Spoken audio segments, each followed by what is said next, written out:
Hey y'all. Hey, Ironically, literally had to do bail support, so I'm not at Leiden as planned. Um, that's okay. do we are people watching us right now? Oh yeah, we have 24, 25 people on right now. There's 160 that are signed up, and we've already started recording. Just an FYI. Right on Facebook Live.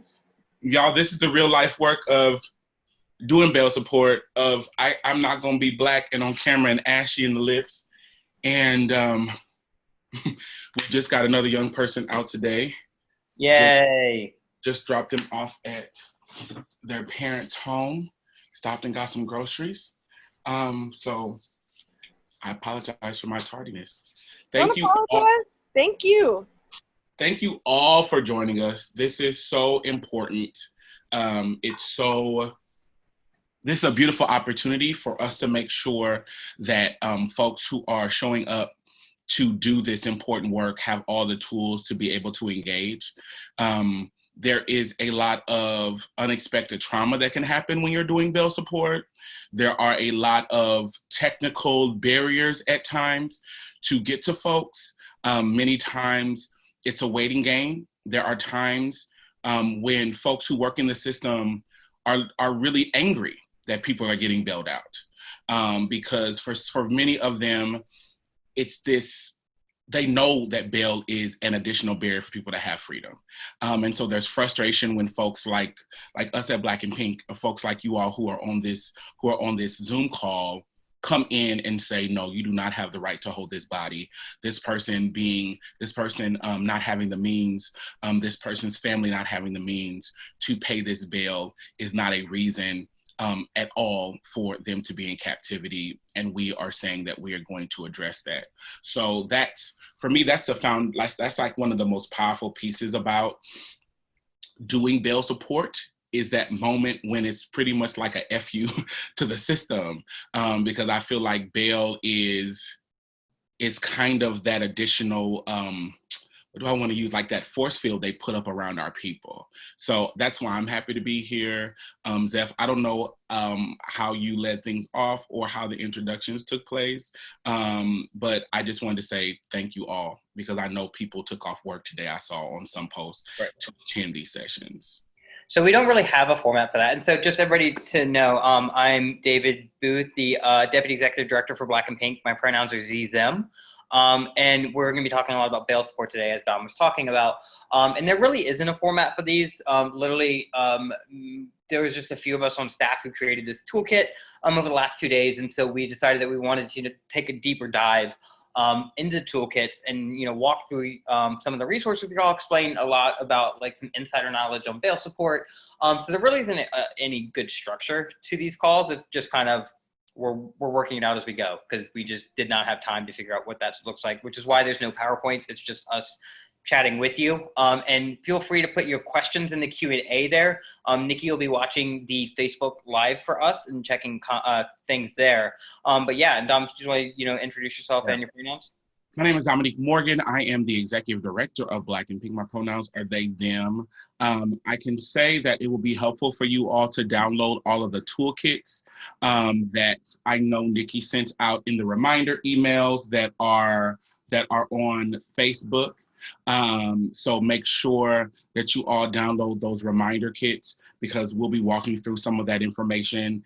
And this is recorded, of course, but I also want us to be able to engage around these topics through Black and Pink on a rolling basis. So get your questions and make sure that we can answer specific questions if it seems like we're being too broad.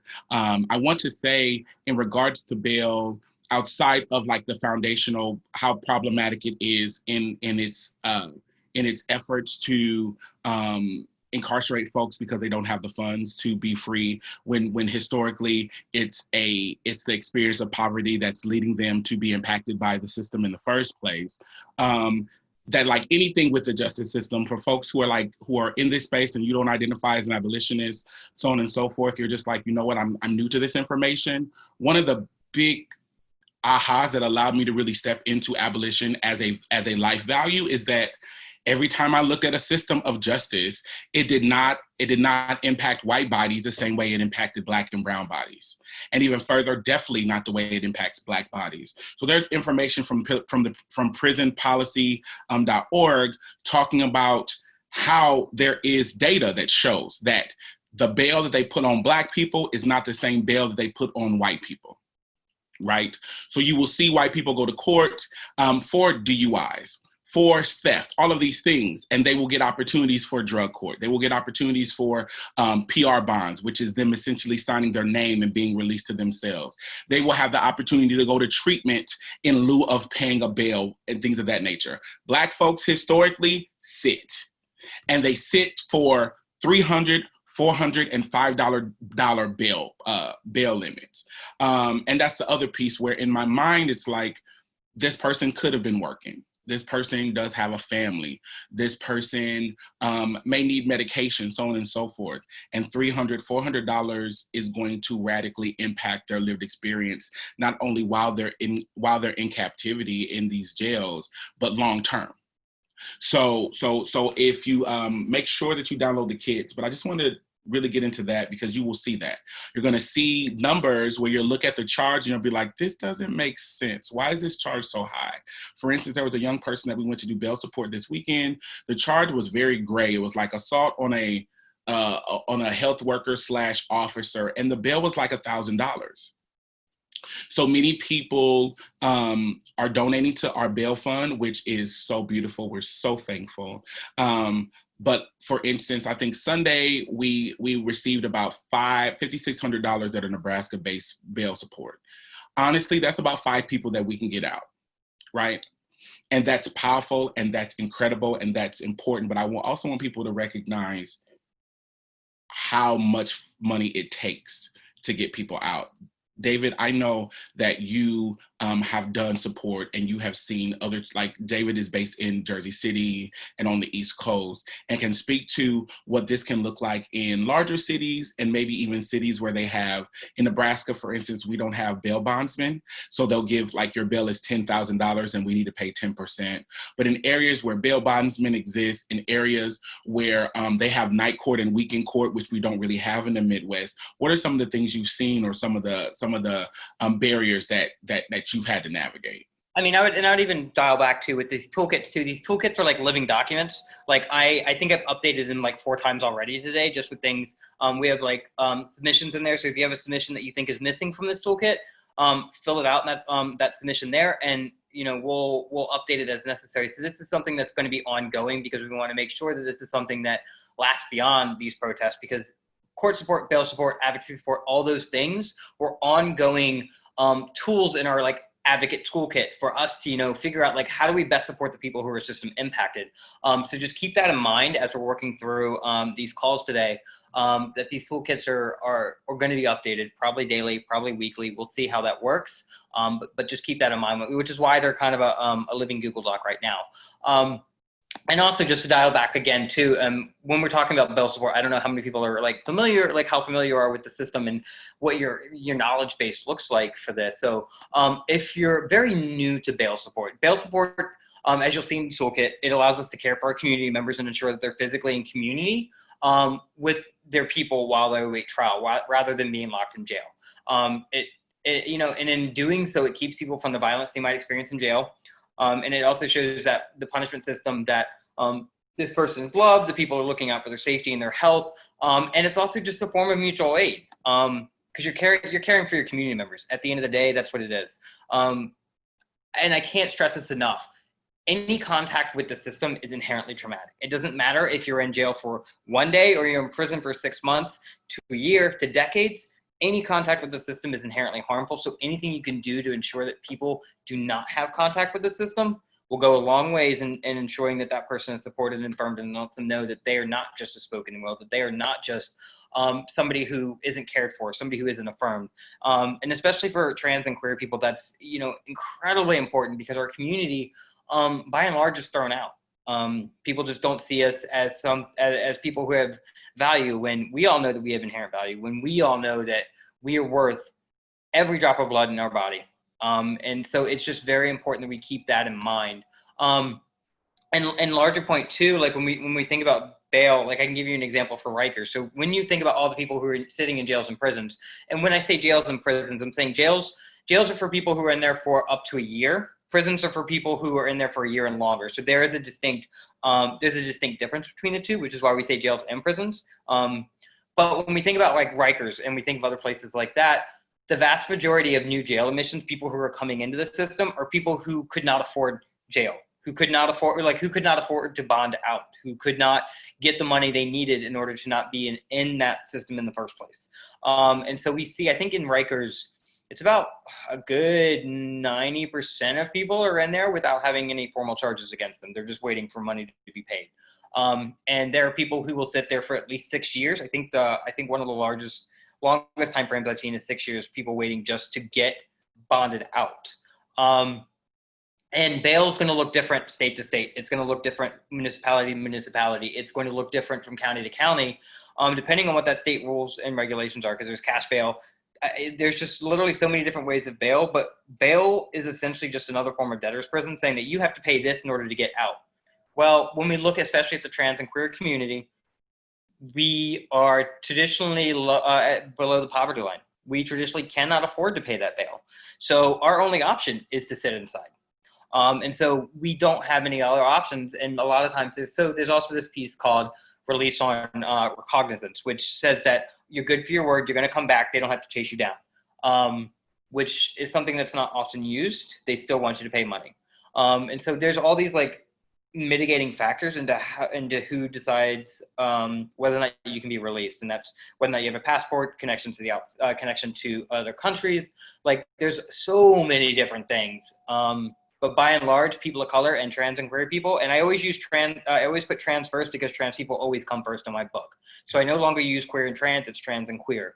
But the people who are disproportionately going to be impacted are those who are in already oppressed communities. You're not going to see people with privilege and people who are white, cis-bodied, who are going to be sitting in jails. It's just, that's not what the makeup looks like. And the thing that, as I'm sitting here thinking, I'm trying to think back to my experience around bail. For those who don't know, I was incarcerated for nearly a decade in systems here in Nebraska. And I was 18 years old. I had really no ties to the community outside of my parents. And I recall the attorney, I was arrested and the judge came and they wanted to know all of these reasons that they would want to put together to explain and be able to convince the judge to either release me or give me a lower bond. And it was, did I own a home? Now, how many Black folks, how many trans folks, how many queer folks who are experiencing poverty own a home? It was, do you have a job? Now, COVID-19, one of the things that we started talking about at Black and Pink immediately around COVID was that historically the jobs that formerly incarcerated or system impacted folks get access to were the jobs that were furloughed or eradicated first when COVID hit, right? So most folks who are navigating this are not employed, right? Many times they want you to have a landline. How many people in 2020 have a landline in their home, right? So even if we can't get people bail and we can get people on house arrest, there's been times at Black and Pink that I have paid to get someone's phone turned on through Cox Cable because that's how they're able to come home. That really applies when we're talking about young people, because people who are and if we're talking about Omaha, it's called our Douglas County Youth Center, but any sort of youth center, historically, there's not a bail amount for a young person. There's a decision by the judge, and they want to figure out what circumstances can be in play to feel like the guarantee that bail can feel like. So it'll be sometimes an ankle monitor, a landline that they can call at any hour a day, things of that nature, all things that people have to pay for. So we can have a person that gets bailed out, but they need to pay a certain amount of money to keep the ankle bracelet to pay for that service. And so every step of the way, there is this indication that you need to pay for your freedom. And I think I want to uplift something that's in the kind of from National Bailout that's in our starting blurb in our toolkits around bail support.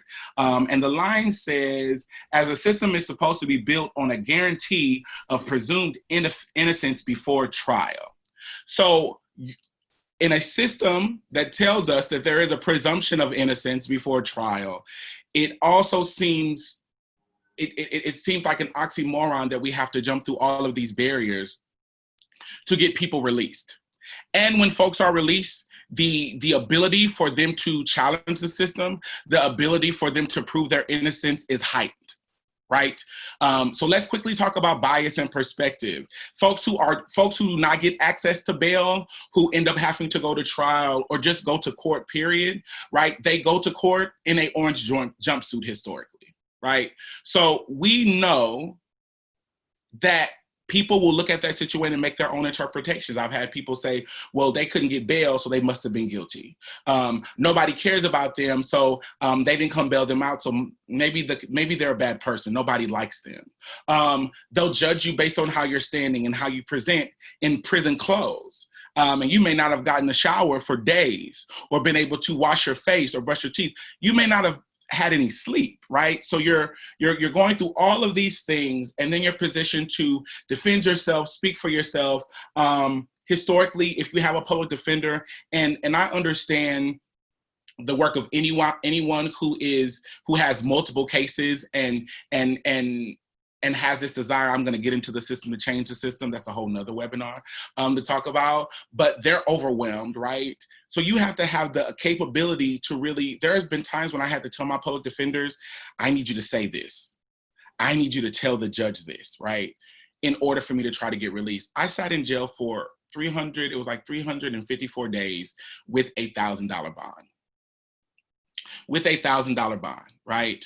And so I think about what I could have been able to accomplish had I been able to engage in my own defense in the community. I think about what the judge may have decided when it came to my sentence. I was sentenced to 8 to 16 years in Nebraska Department of Correction. Had I shown up to my sentencing with a job, had I shown up to my sentencing with in school, all these other things that we can talk about how gross it is that those are the things that people use to validate whether you should be incarcerated or not as indicators, but you can't get access to those things while you're inside. It's a struggle for people who are inside, who are saying, look, I'm navigating barriers with drug addiction, to get them inside of treatment facilities, because if you don't have an advocate, a person that can make those calls, a person who can make sure the letter gets to this judge and all those things, it's not going to happen. So when we engage and work around bail support, one, it positions people to be their own advocates. And it's awesome that we are here to show up, but we also know, and I've said this over and over again the last couple of days, we're not limitless people.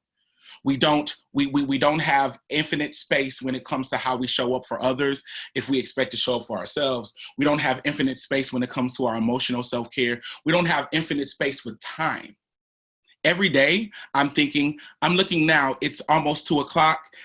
If something happens to an individual in our community after 8 p.m., I'm always thinking, what do I do? Or how do I figure that out, right? So even this idea around time. So bail support removes the barrier for folks to engage in their own advocacy, for folks to lead their own needs, right?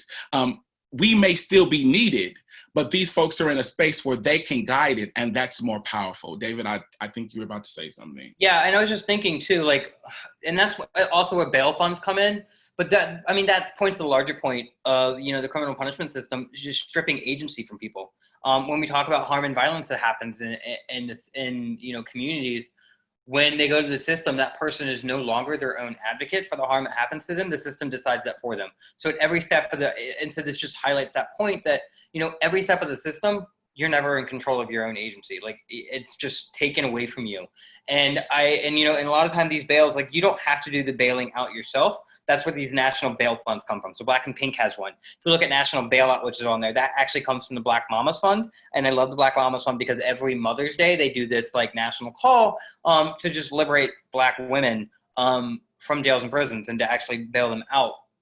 And you'll see in the toolkit that we talk, I know that we were running through a lot of big language and a lot of big terms, and I apologize for that. There is some resources in there to kind of walk you through what some of these terms in this language is. And I'm not trying to make a barrier to that access, but it is there. Dom, go ahead. You were going to say something? Yeah, and speaking of language and barriers, I was one of those folks where I was like, what are y'all talking about? For those who don't know, I'm born and raised here in Omaha, Nebraska. What I've seen in the streets of our city, I've never seen anything like it in my lifetime, because we are a pretty docile community. We're based on reform when it does come to challenging the system. And bail is one of the most radical things you can do, honestly, especially in a space where, in a capitalist society, when we put so much value on the dollar, to say that. So I want to do a couple of things really quick. I want to walk you all through some key tools that are in the National Bailout PDF that should be in your toolkit, that everyone should look at and everyone should think about, and do intention setting before you go out and do bail support. And then I want to quickly walk you through what steps I take before I engage in bail support here in Omaha. And I feel like these things can be utilized nationally. So if you look at page 12 in the PDF from the National Bailout that's in the toolkit that you all should have access to, on page 12, it talks about, I believe so just to clarify some other things, Black and Pink established the first bail fund in the state of Nebraska. When Black and Pink moved here when I became the ED in January of 2018, the offices moved here in March. The bail fund that Black and Pink had been facilitating for years moved with us. And then the awesome folks at ACLU Nebraska found funds and expressed that they were doing this work in Lancaster County, but we knew that those funds were not forever. I believe there's an organization called NLC. There's an NLC fund that's happening I've seen since in the last week that's taking place as well. So those are the 3 bail funds I've really seen in our city in like a structured capacity. Can someone please put the link to the PDFs outside of the tool? Okay, Corwin, if you scroll up, okay, cool, thank you. If you go to page 12 in the National Bailout Toolkit, it's asking about creating vision and goals. So what's the purpose? Why are you doing this? Why are you choosing to show up? Anyone who's engaging in solidarity efforts, know your why. Not only is it important to know your why so you can understand why you're choosing to engage, when you know your why, it helps you understand when you need to pull back. It helps you be clear when you're taking up too much space. It helps you really release the expectations to the people you want to serve, what you have available to them, right? So if your why is that I want to get people out, for instance, and the way that you can do that is I have $20 to give, then express that, right? Some people's work is that they're going to do the bailout. Some people's work is that they're going to be able to donate to it. Some people's work is that they'll be able to organize around it. Like it's level. So be clear about your intentions. Map out where organizing is happening around bail funds. So we oftentimes get riled up because there's an issue, there's an injustice. We need to address this, right? As individuals, or there'll be a few of us, and then we're like, let's make something happen. I think that's powerful. I will challenge you when you have that moment of let's make something happen. Take some time to do the research to see what's happening around you and see if the values that they're expressing align with you, and engage with them. And then if you reach a point where you're saying how I want to approach this, how the people that I am engaging with want to approach this, we're not seeing that, then by all means, take efforts to establish something, because that's powerful. Map out other supportive services and providers. When I came into Black and Pink, we were an agency that were about shaking the table. We were about shaking the table, honey. The reformist in me, right, and the program person in me was, okay, we get them out, what happens next? What happens next, right? Because these folks stole some food or stole some clothes because they were homeless or they were hungry. What changes about that once we bail them out? So it's important to have information, and again, it's not saying you all have to be the supportive service. It's not saying that you have to facilitate bail and housing and food support. It's saying if you do the front load work of creating resource lists, you can provide that for folks. Now you can give rides, you can find additional funds to get Ubers and things of that nature. You can help them make calls, but figure out what resources are in your area. Do that mapping, do that power mapping. That is really helpful, because when you first walk out of a jail, your brain doesn't really have the space to think about those strategic plans that are really important for you to have in place for long-term stability, for your needs. And then last but not least, reach out and really continue. Even if you decide I'm going to create something that's new, we as in a group of you all are going to create something that's new. Continue to reach out and continue to collaborate. Yes. Let's say there's 5 values that another organization has and only one of them you all align. We'll see in that space how you all can align, because what I also know to be true is that these issues are bigger than any one of us. And when I say one of us as individuals, one of us as in a nonprofit organization, one of us as in a grassroots organization, they're bigger than. So the more that we collaborate, the more that we can share resources, the more that I think in collaborations is beautiful opportunities for us to challenge each other. That's where growth takes place, and that makes us stronger support for the people that we want to serve. So you'll find that on page 12 in the national bailout information that's there. The next thing, and it's right in succession after the getting started page on page 12, it will say it's creating a bailout plan is what is the next slide that you will see. And you're like, Dominique, I thought you just shared that. No, that's the plan of being prepared before you even think about trying to bail somebody out, before you even think about asking people to donate resources for you. Creating a bailout plan. The first one is research and feasibility. Now, I want to engage on that. I saw a comment in the chat around what happens to bail and where does it go and can it be returned. I'm going to address that in this feasibility space. So, and David responded that this is different from place to place. So let's say the Boston chapter of Black and Pink does great work around bail support, right? There's a huge bail fund in Boston, the Boston Bail Fund. The reason that fund can be established in that way is that when you bail someone out in Boston and in the state of Massachusetts, you as the person who put up the funds, if the person goes to court and completes all of the sentencing processes, the funds come back to the entity, right? So me, Dominique, I go bail someone out in Boston, I sign my name, I give the funds. This person goes through the whole process, meets the foundational goals that the system has for you to get the funds back. I'm gonna get a check directly back to me, or the system that facilitated the funds will get the funds directly back to them. So it's easy for it to be cyclical, because there are occurrences where the funds don't come back, but the system is the way the system is foundationally set up. If funds do come back, it's going to come back to this cycle, and it can cycle through. Nebraska, for instance, when you bail someone out in the state of Nebraska, I will sign the money, I will come down, they want to see my ID, all of those things, but the funds then those funds are then under the name of the person you bailed out. So for you to get those funds back, when that person completes their entire process, they would have to sign the check that they received back to you. Or there is a form that you can use where people can pre-sign it and sign it over to make sure that the funds come back to you. The reason that Black and Pink, as in the National Office of Black and Pink, and the way that we've done bail funds, the reason we don't go through all of those is because, one, for a long time, I was a staff of one. For two, there was also internal conversations where we were like, this is a solidarity effort.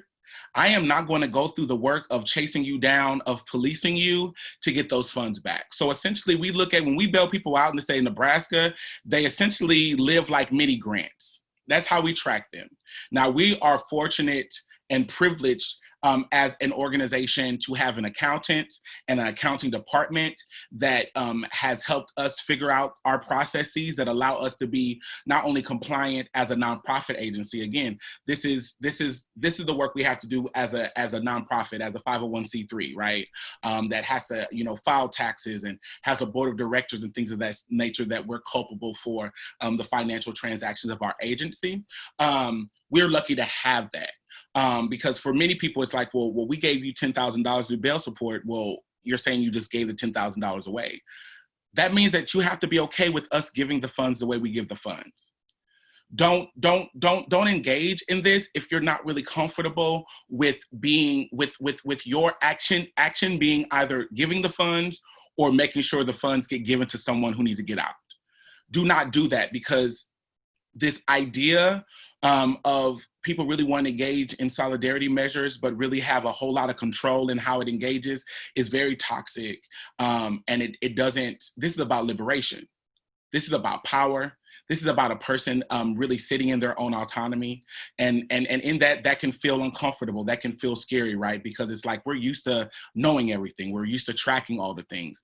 With this, I go into it without that spirit. So when you're looking at research and feasibility, research how bail works in your city and your state, and make sure when you are asking people to donate to your bail funds, that they are clear in how you distribute them and the rules around them, right?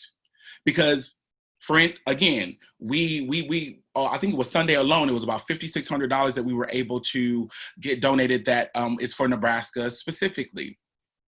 I needed people to understand that once I bond those five, maybe 6 people that I'm able to get out with those funds are gone. And so as we continue to ask in a Nebraska standpoint, it's because we have to replenish them. Now, New York, Boston, other places, it's possible, but you still don't get those funds back until a person completes their process. And sometimes it's quick. Sometimes it's, you had a charge of disturbing the peace on Friday at the protest. Monday you went to court. They dropped the charge, or they got you to plead to a lesser charge, and you're done. But for other people, for other bailout, and I also want to say that I know a lot of people are really excited about bail because they want to bail out people who are doing righteous behaviors. I want you to really challenge yourself and sit in that we don't engage in that hierarchy bullshit around crimes, around humans are humans. Everyone has value, and we don't believe that humans should be in captivity. So I know so many people are comfortable with bail support as a tool because of, they were protesting and they were engaging their right and so on and so forth. I bail people out who were at a protest the same way I bail somebody out who has a murder charge. And it's not for me to discern what's okay and what's not okay. It's for me to know that all of them have a foundational and equitable value.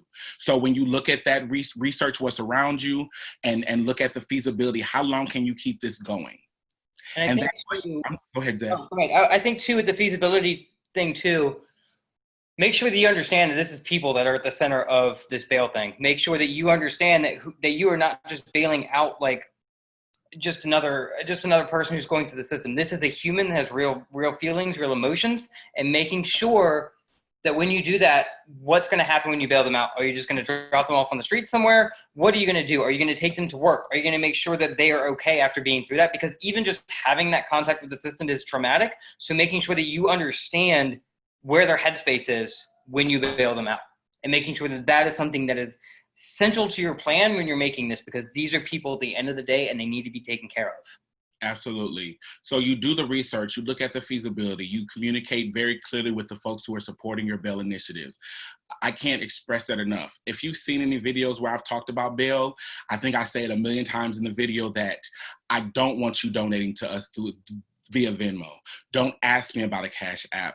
We created a link to be able to track it, because that link allows the first thing in the morning the next day for Dusty to give me a full spreadsheet of what's been donated, the names and information. It allows us to be able to track and restrict funds if need be. And then when it comes to reporting, it makes it easy for us to give you the information that allows you all to hold us accountable.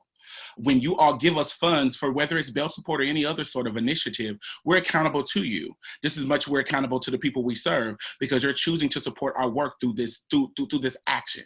What I also know to be true is that historically, it's not the people who have $1 million that are giving the money for bail support. It's the people that are experiencing poverty themselves. They've been in jail. They have a cousin who's been in jail, and they've got $20 and they've given us $5 of it. I can't tell you the emotion I feel when we are going through mail and I see a check from somebody who's in prison who made $20 that month and they sent us $5. They sent us 10. They sent us all of it. Right? So it's such a privilege and it's such a responsibility, because y'all are sometimes giving us your last to make sure that we can do this work.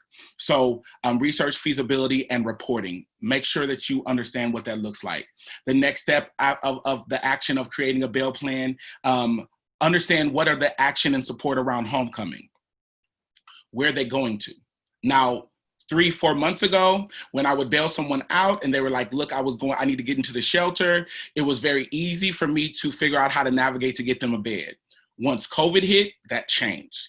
In the midst of COVID, in the midst of curfews, in the midst of this civil unrest, getting people in and out of shelters is not easy. So make sure that you have a plan. I've seen some chapters of Black and Pink, like Chicago chapter is really great at this. Boston chapter is great at this, where in the meantime of them finding a long-term space for people to stay, they've come up with kind of housing trees. Look, this person can sleep on my couch for this long, so on and so forth. And again, that's not for everybody, but we have some chapters that do that. For other folks, it's get names and information of the people in your community who are moving and shaking around shelters and around come that instant support around places to stay. So who do you have a contact at Micah House? Do you have a contact at the Francis House? And these are just Omaha places, but wherever you at, get your contact list down. Know these people to make that call and say, listen, I know y'all booked, but this is what's happening. What can we do? Get those resources, get those names, get to know those people. Make sure you have that support around homecoming, pantries, food and water and all of those things. Get the list, know the places. Again, I'm not saying for you all to be all the things. I'm saying if you do this work on the front end and you have the information, it's so much easier to do the connection. It's so much. Black and Pink does a lot of work, but David can tell you as our deputy director, some of the best work we do is collecting resources. Because that way we're proactive and we're on the front end. And when we're in the middle of a crisis, we don't have to say, oh God, what do we know? Do we have the information? We can say, yo, we have our list. We go down the list, we go through it, we use our resources, we use our connections. So make sure that you all are putting those lists together and understand and have some idea of how you can support them next. People are always like, well, you bailed them out, why are you still there? As someone who's walked out of a jail before and walked out of a jail, I've walked out of a jail to no one, and I've walked out of a jail to somebody waiting for me. It hits different. Because yes, there's freedom, but it is scary. And imagine someone getting bailed out after 8 p.m. in Omaha, Nebraska, or really any city across the country that has curfew and your streets are empty. That's very scary. There's no buses running, all these things. So if you can, at all costs, make sure that someone is there. If you can't wait, because some jails will make you wait because they want you to leave. I've had jails make me wait hours thinking that I'm going to leave. No, ma'am, I'll be here waiting. I'm not doing that. But for folks who are like, look, I'm not the person that can stay. I got to get home to my kids or whatever. Make sure that somebody in your crew of people you're working with has the ability to be the person that waits and picks them up, because that's really important. Is that for you? David, were you going to say something? No, I was just saying that because I know we have about 20 minutes left, so I wanted to make sure that we have room for questions, because we have a few in the chat that I see. Okay, I'm gonna get through these last tabs on this plan. Again, follow-up and supportive services, make sure you have that information. Communications, make sure you have the ways that you communicate to people, the ways that people can let you know who needs to be bailed out, the ways you can inform the community who's been bailed out, the ways that you can inform the community how they can support your bailout efforts, the way you can inform the community of the process of bailing out. A lot of speaking truth to power is pulling back the curtain, and people seeing like, it's not as fair as you think it is. It's not, oh, a bad person goes here and this happens, or this, that's not how it works. There's so much gray, there's so much fuckery afoot. A piece of communications is telling what the process is like. That's really important. And last but not least, fundraising. With Black and Pink, one of the things that I like to do is really visually let people know how much it takes to support a person in whatever capacity. If it's housing, I let people know, hey, usually our rental support is $800. So $800 helps one person, likely.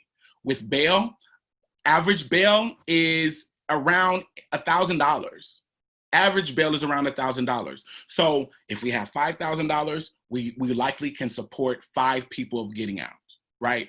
So let people know why you're taking in the funds, where they're going, Make sure you track and keep receipts, right? If you do not have an accountant, if you're like, I'm grassroots, baby, one of the first things that I was doing before we really even had a protocol at Black and Pink about our bail process is I downloaded a PDF scanner app on my phone. And so when I got the receipts from county, I would scan it and I would put it in the cloud, and I put it in a file. So even those small things allow us to track how you're supporting people and your impact. Because the last part of fundraising is the ultimate goal is to get to a place where funders fund your bail support. And when you're looking at funding entities, whether they're foundations, whether they're community support efforts, right? There's so much meticulous tracking that usually they don't support bail support through foundation funds. But when they do, you need to at least let them know how you track it. And most systems want to know your impact. They want to be able to gauge it. They want to look at that data. So be able to look at demographics, ages, if you can find out information around income level, simple things. We have a intake form now, but one of the things I used to do is when I would pick somebody up, hey, can I ask you 5 questions real quick? Your name isn't on this, but how do you identify a race? Would you like to share your gender, orientation? And I would just have some crude data so I can say, yo, I bailed out 20 Black trans people in the last month, so on and so forth. So make sure as you think about fundraising, whether it's through Facebook or whether it's through a Act Blue or Every Action, or you find yourself in a position where you can write a grant, that you are ready with that information, because it's really important. And it allows people to not only donate to you once, but it allows people to really be a part of the process, and they'll continue to support your efforts. So we are officially at 20 minutes.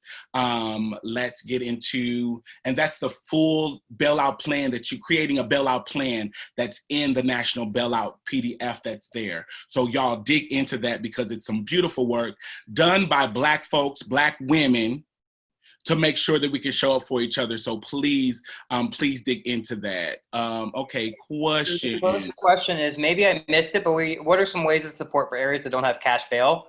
I would even, for this question, for me, I would say look deeper into needs. If they don't have cash bail, then what jail support can you provide? So what are the ways that especially now when we're talking about protesters and we're talking about riots and people that get arrested for protesting, what are the ways you can show up at that jail to, provide, food, provide water, Gatorade? Can you be there to, document any police injuries that are happening? Can you be there to, provide that person with getting the support they need when they're done? Like just taking it beyond bail support to looking at the jail support when those people come out would be one step. Dom, do you have anything to add to that? I also would say supporting their families. Let's say you can't do finance, like bail, like cash bail isn't a thing. One of the other reasons we get people out is that they may have children, they may have partners, they may have a elderly parent or whatever that's there. Find out, ask them. If you can't do cash bail, but you know the person who's inside, ask people, period. Anybody you want to serve, how can I support you? These are not options that I have. This is what I have. Based on that, how can I show up for you? And people are really good at letting you know that. So ask those questions. But that document piece that David shared is really important, because again, so many people don't know what this is like. So that is something that I would say, give your time, give your effort, really be able to challenge systems. Outside of that, for people who say, they vote or whatever, honey, get these judges out. Get these fucking judges out, because they have the discernment to decide what these bail numbers are. And you can look at the data for these different judges, and see how they have implemented bail. It's scary. Next question. Lucy asked, do you apply bail funds on a first come, first served basis? Wondering what happens when there are multiple need at possibly different bail amounts. Say that again, please. Do you apply bail funds on a first come, first serve? Wondering what happens when there are multiple in need at possibly different bail amounts. I do there's I think I mentioned this the other day. It's a concern I have around bail funds that are led explicitly by white folks, because I shared my truth of, I know my bias comes into play when I look at people who have the same level of need, the next thing I look at is, are they Black? Are they trans? Are they gender nonconforming? Because I meant to say this earlier.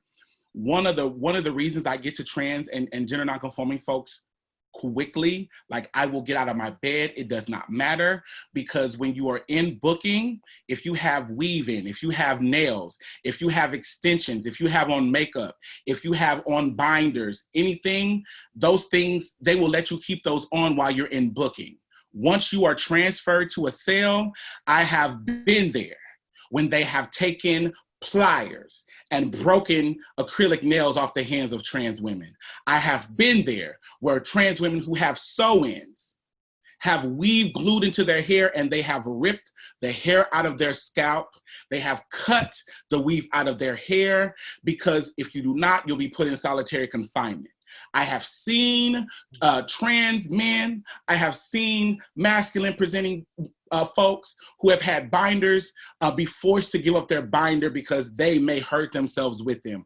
I've seen it. So they get me first, because the quicker that I can get them out, the harm that they most likely will experience is decreased. Because to be declothed, to be stripped like that is the highest form of inhumanity, and that's a big thing. Honestly, I use my lens, but that's why I also try to bring other people in. That's why we're trying to we have developed kind of our services form, but it's difficult. And that's the point of this human piece of work isn't easy. So I try to look at the amount of the bond. I try to see if they have any holds. So sometimes you'll go to their account. There was a young person I was reached out to about over the weekend. They had a hold. I went to VineLink. VineLink is a platform I use because that will help you find anybody in a state in any sort of facility, whether it's county jail or state jail, or whether they're on parole or probation. VineLink, you can use it by state. It's at no cost. I use any county jail usually has a database of who's in there. And then if there's a hold, I go to the corrections website to see if that person is on parole. And then if it's a weekday, I will try to find out if they're on probation. My last step is then calling that county jail to see if they will share information from me about what the hold is about. If there's no hold, if it's in a pretty fair, like $1,000 is kind of my limit on us giving funds, because you're trying to support as many people as possible, unless there's really hard pressed mitigating circumstances. But there's not an easy answer to that. It's having as many voices there as possible to challenge each other about why we're showing up to people. That's why it's easy to know your why. Black and Pink, our core people we support are people who are LGBTQ+, people who are living with HIV and AIDS. So that helps me center my lens quickly. And then if I'm in a situation where those people's needs are met, and then I'm able to go wider. But us knowing our why helps me not feel like, oh my God, everybody is like my ministry. I don't know how to get there. So that's what I use. What is the next question? So we have a couple more questions. Before we move on to the next 3 questions, I want to uplift. Somebody had asked, I hope this is not a silly question, and I want to uplift it. There are no silly questions when we're doing this. This is a learning space. So any questions you have are not silly. Have them, ask them. That's what we're here for. So I do want to uplift that. So Leah in the Q&A asks, public school teacher here interested in talking to youth after they're out. Any options for how we can help youth being bailed out in a digital space? There is. We are this weekend, hopefully, it's just been so hectic. We will launch our Discovering Your Power online space. And Leah, please email me, because one of the Discovering Your Power circles will be for educators specifically, because we can't be talking to young people about abolition and the power of their story and narrative and dismantling systems. And the folks who are charged, teachers are the most important people in our community in so many ways, because you all set the tone of what's important for them to learn and what are foundational things they need to know to be successful adults. And I think it's powerful if we can make abolitionist efforts and that humanity piece as foundational information. So please email me at Dominique@blackandpink.org, and I will loop you in on those digital platforms, and we're going to process and have information, and then you will be able to have additional resources available to you. Perfect. So next one, and I'll take this one. This one's tracking judges' trends on how much bail they set. How does one do this? So for that one, a lot of that. So earlier we talked about court support and court watch in an earlier webinar. And so for tracking judges' trends, it's about going in and just tracking to see how much judges are doing what, and just making sure that you're getting that data, because there's no way to know unless you're tracking that data for yourself.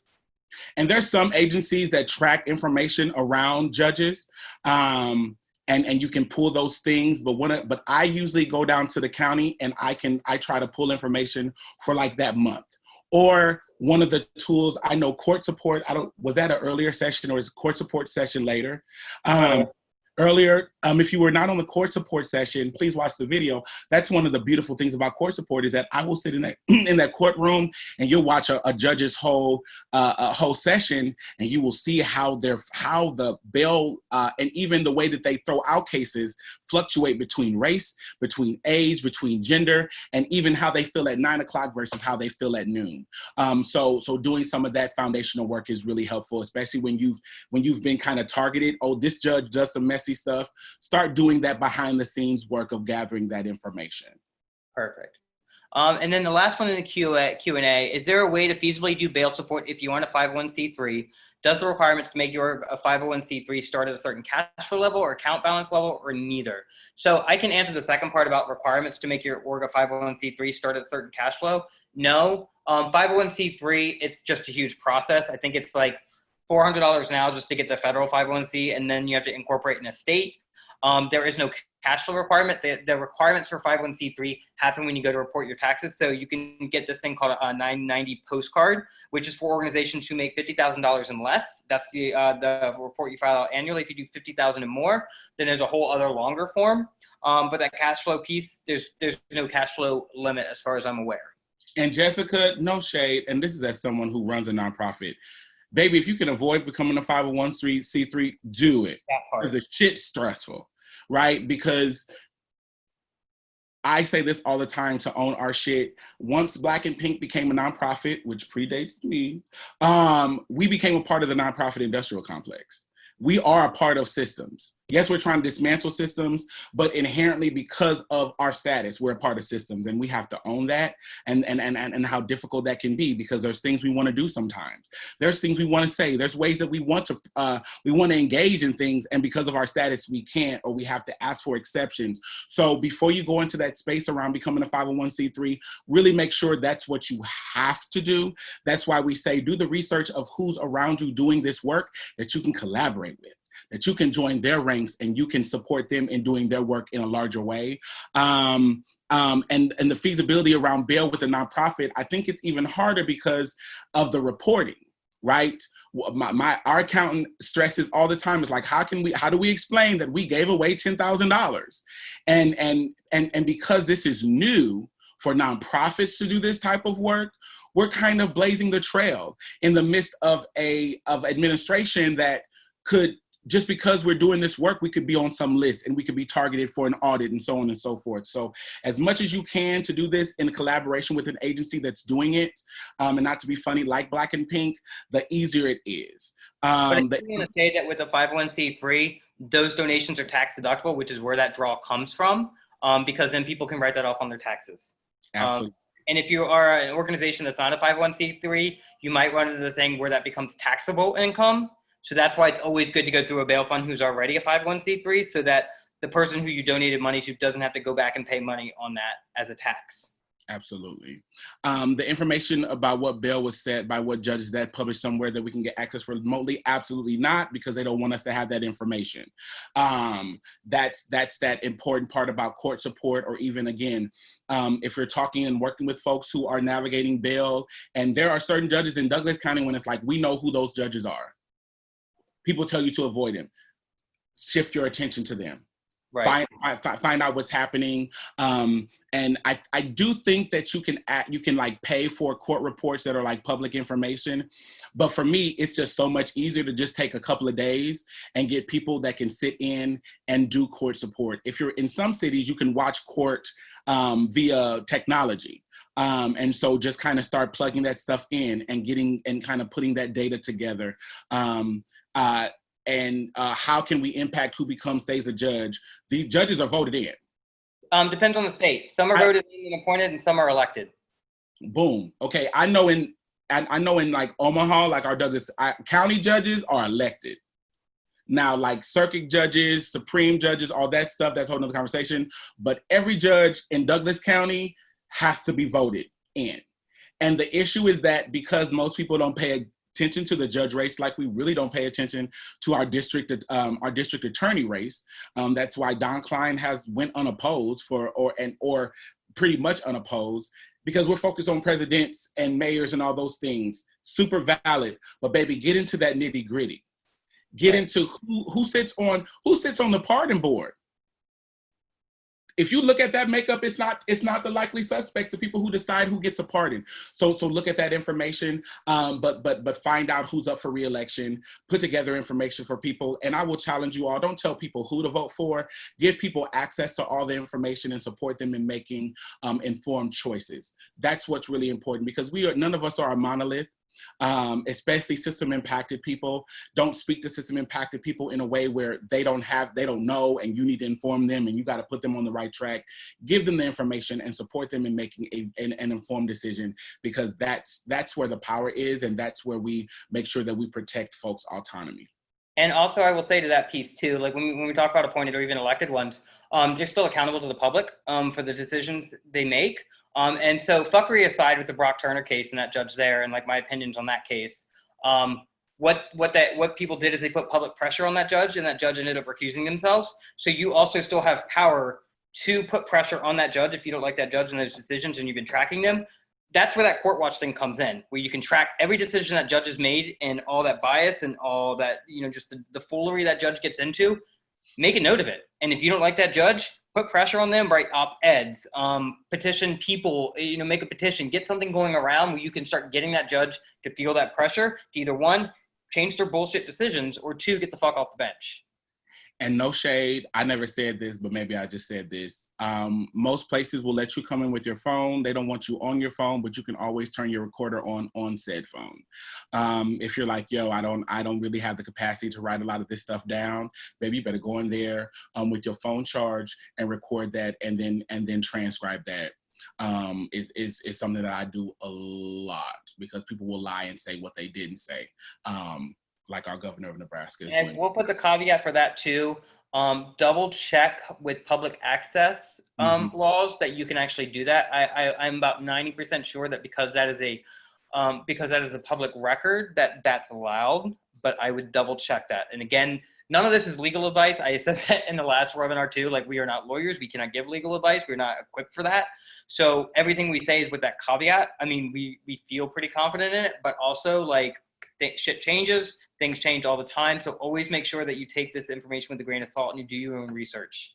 But however, I'm really excited to say that there's some really awesome collaborations that we're about to do with ACLU of Nebraska, which they are a crap ton of attorneys there, that will help us make sure that we are, like, the goal for this is the first step for us, to have these webinars and have these conversations, and we want to build on this, because the more that we engage, the more that these questions get asked, the more informed you are, and the more that we're able to show up for our people. And I think that's like the beauty. Should we share the sign-up form for the following webinars? Yes, please share it. Let people know that it's happening, because we want them there. Of course, we will be it is being recorded. It will be disseminated, but I know there's actions that people are trying to do tonight. You know what I mean? So this is real-time information. Are there any other questions or statements that we missed? I didn't see any. Nikki, do you have any following up things? I just want to say thank you to everybody who showed up today. I appreciate y'all taking time out of your day. I know that this is probably the last thing you want to do today, but I definitely appreciate you coming in. I definitely appreciate you looking at the toolkit. And just, showing up for us. Nikki, do you have any last thoughts? Just thank you both so much for sharing your experiences and your expertise. We're getting lots of thanks on the Facebook Live as well, that it's just really been eye-opening for so many folks. And so thank you. Yes, we have 2 more sessions today. We have the advocacy support, which is specifically for white folks, and how we can be in solidarity with specifically Black folks right now, folks of color. without centering ourselves. And so that one starts in an hour. That will be with David and myself. And then there is the community unrest one happening at 5 o'clock Central, 6 o'clock Eastern. And that will be back with the dynamic duo of David and Dominique, and is specifically for system impacted folks. And really talking about how you, as someone who has been system impacted or is currently being impacted, can still advocate and support with all of the bullshit that it still exists in the world. Yes, please share the toolkit. It is a living document. So there are links in that toolkit where you can go to a Google form. And if there are resources that we don't have in there, we will add them. So please send those to us in the form. We will add those. And then also white folks, we are asking that you provide a Goodwill donation, whether that's $2 or $5 or $10 for participating in this session, to be in solidarity. That's a piece that you can do. This has been recorded. It'll be on YouTube tomorrow. It's on Facebook for the rest of the day because it was Facebook Lived. Yeah. I think that's all of the admin stuff. No, Dom, you don't get to talk anymore. Sure? You sure? I'm kidding. Sure? I don't know if we've really explained what we mean when we say system impacted, because I don't want people to feel confused about that. So, right, currently and formerly incarcerated people, like, I get that. I started using the term system impacted because at the end of the day, I wanted a larger center, right? Because instantly when we talk about currently and formerly incarcerated, it creates this opportunity for people to feel othered, folks who are supporting folks through those experiences. It's this service provider, you're a needer type experience. And I saw it be perpetual, right? It's rare for someone who's been incarcerated to reach a point with what they have access to, for the people, the systems, even the friends around them to not treat them as if they're providing them services as an agency. System impacted is saying that we as people carry identities, we as intersectional people, right? So if we're in intersection with our identities, as the Queen Kimberly Crenshaw told us, our oppression is intersectional. So those are systems that are oppressing us, and we are system impacted. And just like you have to take the time to really gauge based on my identities, yes, I'm experiencing oppression, but what is the gradient in which I'm experiencing oppression? You need to do that internal work to look at what the gradient in which I am a system impacted person, right? I want you to look at yourself as system impacted based on who you are, because it allows you to see yourself in the people that we're working with. And then you show up in a spirit of empathy and solidarity, not in a spirit of sympathy and white saviorism. So that's what this is about. There's still work to do that you have to do to look at, based on the systems that impact me, where do I fall? But that's what we mean. So if you see yourself as a system impacted person, and we're going to have the grace and the belief that you've done the internal interrogation to look at what that means for you, I look forward to seeing you at 5 o'clock Central Time, because us organizing as people, when you've been system impacted, it hits different.